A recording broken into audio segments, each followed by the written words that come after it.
VAT যেটা শিক্ষা প্রতিষ্ঠানের উপরে অর্পণ করা হয়েছিল, সেই জায়গা থেকে প্রাইভেট ইউনিভার্সিটি তখনই রাজপথ ধারণ করেছিল এবং রাজপথ দখলের মাধ্যমে তারা তাদের অধিকার আদায় করে নিয়েছিল।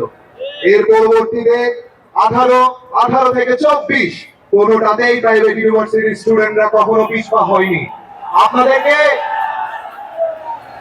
আপনাদেরকে আমি আরো মনে করিয়ে দিতে চাই, যেই দিন এই দেশের মানুষ হতাশাগ্রস্ত হয়ে গিয়েছিল, তখন একদল তরুণ রাস্তায় নেমে এসেছিল তাদের ভাই বোনদের জন্য।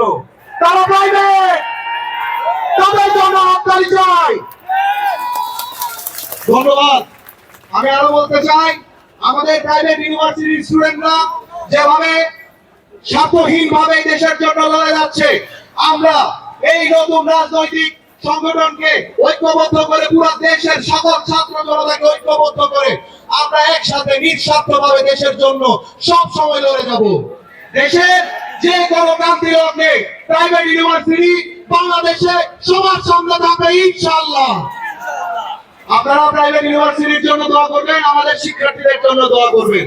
ধন্যবাদ সবাইকে। ইনকিলাব জিন্দাবাদ।